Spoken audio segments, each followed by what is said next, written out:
रसोई में लगी दीवार। भाभी, नमक आपके पास में है? अब तो अपनी रसोई है तुम्हारी, नमक भी उधर ही रखना चाहिए ना। अनन्या के कदम ठिठक गए। वो चुपचाप लौटने वाली थी कि तभी सास आशा देवी अंदर आई। मैंने कहा था ना, हर चीज बांट कर रखो, अब कोई किसी का बर्तन या सामान को हाथ नहीं लगाएगा। अनन्या ने सिर झुका लिया। वो कुछ कहना चाहती थी लेकिन शब्द जैसे उसके गले में अटक गए। ये घर है नागपुर शहर में रहने वाले शर्मा परिवार का। इस घर की रसोई का माहौल पिछले कुछ दिनों से बिल्कुल बदला बदला था, जिसकी वजह थी रसोई के बीच में खड़ी नई दीवार, जो अचानक ही बनवा दी गई थी। जी हाँ, एक ही रसोई के दो हिस्से हो गए थे। बीच में खड़ी हो गई थी एक दीवार। एक ही घर में दो हिस्सों में बटी रसोई, दो अलग अलग गैस चूल्हे, अलग अलग बर्तन, और उस रसोई के एक तरफ खड़ी जेठानी शिवानी और दूसरी तरफ थी देवरानी अनन्या। तभी घर के बाहर से पड़ोसन की आवाज आई, आशा बहन। हाँ, रमा बहन आई। आशा बाहर आई तो बाहर उसकी पड़ोसन रमा खड़ी थी। अरे आशा बहन, थोड़ी चीनी मिलेगी? लो, ये भी कोई कहने की बात है रमा, रुक अभी बहू को बोलती हूँ। आशा देवी ने आवाज लगाई, अरे बहू, एक कटोरी चीनी लाना। सासू माँ की आवाज सुनकर दोनों बहुएं झट से एक एक कटोरी चीनी लेकर बाहर आ गई। अरे एक कटोरी मांगी थी अनन्या, तू वापस ले जा। आशा ने शिवानी वाली चीनी उसे दे दी, जिसके बाद दोनों बहुएं रसोई में चली गई। तभी रमा देवी ने आशा देवी से पूछा, अरे आशा बहन, सुना है तुमने रसोई में दीवार बनवा दी? ये सुनकर आशा देवी भीतर ही भीतर शर्मिंदा तो थी, पर खुद को मजबूत दिखाते हुए बोली, हाँ क्या करें, दोनों बहुओं में बात ही नहीं बनती, इससे अच्छा है अलग अलग चूल्हे हो जाए। अच्छा, ये भी ठीक किया, वो क्या है ना, मेरे लिए भी आसानी हो गई। अब एक बहू से चीनी मांग लिया करूंगी और एक से नमक। ऐसा कहकर रमा वहाँ से चली गई, लेकिन आशा देवी मायूस हो गई, क्योंकि वो जानती थी कि रसोई में लगी वो दीवार असल में इस घर के दिलों में लगी हुई दीवार थी। लेकिन आखिर ऐसा क्या हुआ था शर्मा परिवार में, जिसकी वजह से एक ही घर में दो दीवारें खिंच गई थी? आइए ये जानने के लिए चलते हैं इस कहानी की शुरुआत। 6 महीने पहले त्योहार का सीजन था। रसोई में काफी काम था। बहू, आज अच्छी सी बढ़िया सी गुजिया बनाना, जानते हो ना सबको घर में कितनी पसंद है गुजिया। आप फिक्र मत कीजिए माँ जी, आज की गुजिया सबको याद रहेंगी, इतनी अच्छी बनेगी। हाँ माँ जी, हम बढ़िया सी मिठाई बनाकर देख लेंगी। ऐसा कहकर सास रसोई से बाहर चली गई और अब शिवानी और अनन्या दोनों मिलकर काम कर रही थी। तभी एक दिन हल्की सी गलती ने पूरी स्थिति को बदल दिया। शिवानी ने गुजिया के लिए चीनी का घोल तैयार किया था, अनन्या ने इस नमक मिला दिया। अरे तुमने ये क्या कर दिया, ये तो पूरा घोल खराब हो गया। हे भगवान, ये कैसी बेअकल देवरानी दी है मुझे। भाभी, अब सॉरी, वो मुझे लगा ये नमक वाला था इसलिए मैंने डाल दिया, सॉरी गलती हो गई। तुम्हारी गलती से पूरा काम खराब हो गया, तुमसे कुछ होता ही नहीं है। अब हटो यहाँ से, मैं अकेले बना लूंगी, तुम्हारी बस की कुछ नहीं है। ये बात अनन्या को बहुत चोट पहुंचा गई, लेकिन उस वक्त वो चुप रही और रसोई से बाहर चली गई। फिर अगले दिन गलती से शिवानी के हाथों से एक शीशे का बाउल टूट गया, जो अनन्या दहेज में लाई थी। ओह नो, ये तो मेरे पापा ने कितने प्यार से दिया था, आपने तोड़ दिया। मैंने जानबूझकर नहीं किया, ये गलती से टूट गया। मैं जानती हूँ, 2 दिन पहले जो मुझसे गुजिया का घोल खराब हो गया था, आप उसी का बदला मुझसे ले रही है ना? अच्छा, तुम्हें ऐसा लगता है? अगर मैंने जानबूझकर तोड़ा होता ना, तो 1 मिनट, जैसे ये मग है वैसे ही वो बाउल रखा था और मैं ऐसे आई और गलती से हाथ से टकराया और ये नीचे गिर गया, बिल्कुल ऐसे, समझी? और ऐसा कहकर उसने वो मग भी तोड़ दिया। आपने जानबूझकर मेरा ये मग तोड़ा है ना? अभी बताती हूँ। ऐसा कहकर अनन्या भी सामने रखा अपनी जेठानी का क्रॉकरी सेट उठाती है और उसे नीचे फेंक देती है। उनकी आवाज सुनकर सास रसोई में आई। अरे अरे, ये सब तुम क्या कर रही हो? क्यों बिल्लियों की तरह लड़ाई कर रही हो? जैसे तैसे सास दोनों को चुप करवाती है, लेकिन अगले दिन फिर कुछ ऐसा होता है जिसके पीछे दोनों की फिर से लड़ाई झगड़ा शुरू हो गया। दरअसल अनन्या गैस बंद करना भूल गई और सब्जी जल गई, जिस पर गुस्सा होते हुए शिवानी कहती है, लो कर दिया सत्यानाश। माँ जी, मैंने कितनी बार कहा इसे रसोई में आने मत दिया करो माँ जी, एक काम ढंग से नहीं होता इससे।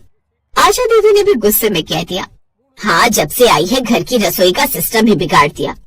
और यहीं से शुरू हुआ मन का खिंचाव। अनन्या चुप हो गई। शिवानी हर बात पर तकरार करने लगी। छोटी छोटी बातें तकरार में बदलती गई, तकरार दूरी में और दूरी उस दीवार में बदल गई जो कुछ दिन पहले खड़ी कर दी गई। सास ने परेशान होकर एक दिन उस घर में दीवार ही खींच दी।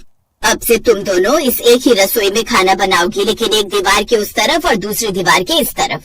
दोनों देवरानी जेठानी एक दूसरे की शक्ल देखने लगे। अब घर में दीवार तो बन गई थी, पर इसका असर घर के हर सदस्य पर पड़ा। सुबह सुबह एक ही रसोई में लेकिन दो अलग अलग जगह गैस जलती। एक तरफ तड़के की खुशबू उठती, दूसरी तरफ चाय उबलती, लेकिन कोई किसी से कुछ नहीं कहता। लेकिन अब उन सबके चेहरे पर एक अलग ही मायूसी थी। साथ ही अब उन दोनों बहुओं के झगड़े ना होने के कारण पूरे घर में आशा थी, जिससे अब घर के बाकी सदस्यों को बिल्कुल भी अच्छा नहीं लग रहा था। फिर एक दिन गौरव ने अरविंद से कहा, भैया ये दीवार घर की आशा खत्म कर देगी।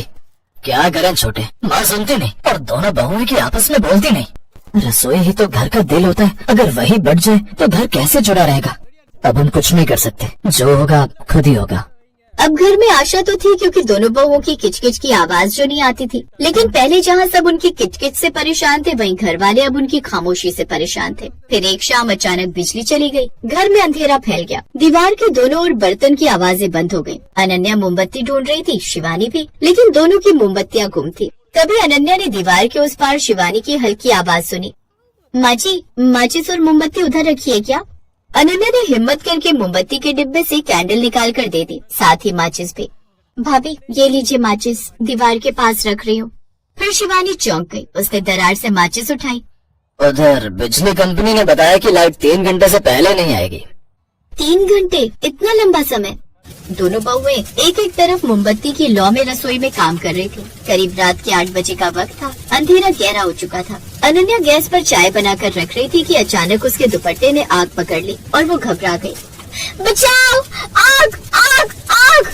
शिवानी ने जैसे ही आवाज सुनी, उसने सोचना भी नहीं चाहा। दीवार की दूसरी ओर भागकर वो अंदर पहुंचे। उसे समझ आया कि दीवार की वजह से अनन्या तक पहुंचने में एक लंबा चक्कर काटना पड़ेगा। वो जल्दी से दौड़ी और उसका दिल तेजी से धड़क रहा था। वहाँ पहुंचकर उसने झट से अनन्या का दुपट्टा हटाकर श्रिंक में फेंक दिया और नल खोल दिया, जिससे पल भर में ही आग बुझ गई। अनन्या, तुम ठीक हो? ये पहली बार था जब शिवानी ने उसे नाम लेकर पुकारा था, प्यार से, चिंता से। अनन्या की आंखों में आंसू भर आए। आशा और बाकी लोग भी आ गए। बहुत चोट तो नहीं लगी? थोड़ी सी, लेकिन भाभी ने बचा लिया। फिर शिवानी भी रोते रोते बोली, अगर दीवार ना होती तो मैं 5 सेकंड में पहुंच जाती। ये दीवार ने तो जैसे हमें एक दूसरे से दूर कर दिया था। फिर घर में सन्नाटा छा गया। सब दीवार को घूर रहे थे, एक ठंडी पत्थर जैसी बेअसर चीज, जिसने इतने महीनों से घर में गर्मजोशी को खत्म कर दिया था। मैंने ही गुस्से में दीवार बनवाने के लिए कहा था, लेकिन माँ होने के नाते मैं मानती हूँ कि मैंने बहुत बड़ी गलती की। घर बांट कर नहीं चलता। मुझे माफ कर देना, मेरे शब्दों ने तुम्हें चोट दी। अनन्या भी फूट कर रो पड़ी। गलतियाँ मेरी भी थी भाभी, मैंने बात करने की कोशिश ही नहीं की। फिर दोनों एक दूसरे के गले लग गए। फिर अरविंद ने मजदूर बुला लिए। हथौड़े की आवाज शुरू हुई। दीवार टूटती जा रही थी। धीरे धीरे रास्ता खुलता गया। अंदर से जैसे हवा भी आजाद हो गई। रसोई फिर से पूरी दिखने लगी, बड़ी, खुली और खुशियों से भरी। दोनों बहुएं दीवार गिरते हुए देख अब खुश थी। अब तो फिर से एक चूल्हा जलेगा ना भाभी? हाँ, एक ही चूल्हा, लेकिन हम दोनों मिलकर जलाएंगे और मिठाई भी एक साथ ही बनाएंगे। अगले दिन रसोई पूरी तरह साफ कर दी गई। बर्तन फिर से अपनी जगह आ गए। दोनों बहुएं साथ में काम कर रही थी। भाभी, आज आपके हाथ की गुजिया सीखनी है और मुझे तुम्हारे हाथ की अदरक वाली चाय। रसोई में फिर से हंसी गूंज उठी। एक समय था जब यहाँ 2 दीवारें थी, एक ईंटों की और एक दिलों की, लेकिन अब दोनों टूट चुकी थी। रसोई सिर्फ खाना बनाने की जगह नहीं होती, ये घर की खुशबू है, रिश्तों की मिठास है। अगर रसोई में दीवार लग जाए तो घर के दिलों में भी दीवारें बनने लगती हैं, और जब दीवारें टूटती हैं तो प्यार फिर से बहने लगता है।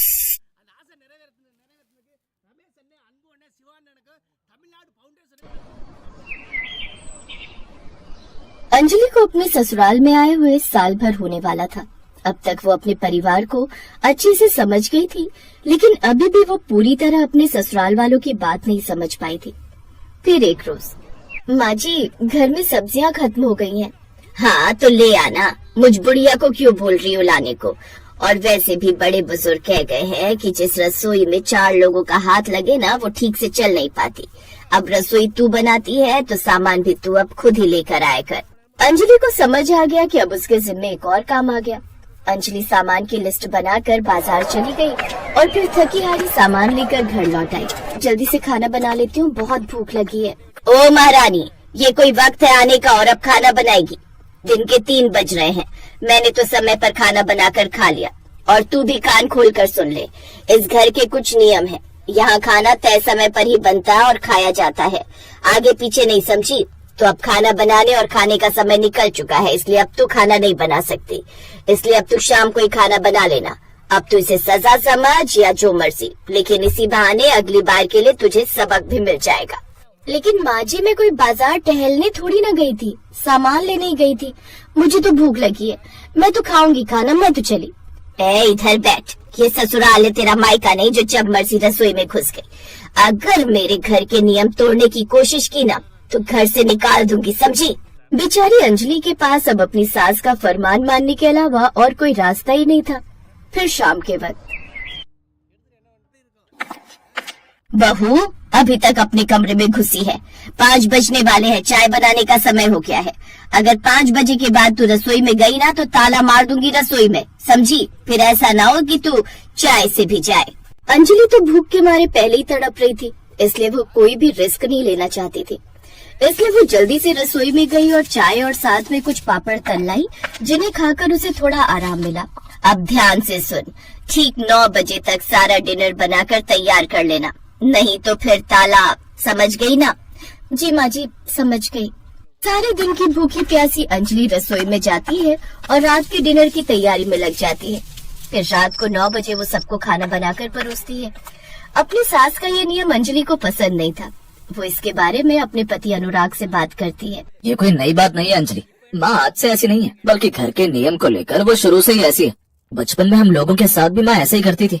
जब खेलने के दौरान हम लोगों को अंदर आने में देर हो जाती थी तो वो हमें खाना भी नहीं देती थी, और जब हमें एक दिन खाना नहीं मिलता था ना तो अगले दिन हम खुद समय से घर आ जाते थे। लेकिन अगर कोई किसी काम से कहीं गया और आने में देर हो जाए तो इसका मतलब ये तो नहीं कि खाना ही नहीं मिलेगा। और मैंने बताया ना, मैं घूमने नहीं गई थी, घर का राशन लेने ही गई थी। देखो, इन छोटी छोटी बातों को लेकर बहसबाजी करना मैं जरूरी नहीं समझता, और तुम भी खुद को माँ की तरह इस घर के नियम कानून में डाल लो। अब मुझे सोने दो, सुबह ऑफिस भी जाना है। अंजलि को अपने पति की बात पर बहुत गुस्सा आया, लेकिन वो कर भी क्या सकती थी। ऐसे ही समय बीता और कुछ महीने बाद उसके देवर मोहन की शादी भी हो गई और देवरानी प्रिया भी दुल्हन बनकर उस घर में आ गई। और जब उसे घर की इस रसोई के नियम के बारे में पता चला तो उसके भी होश उड़ गए।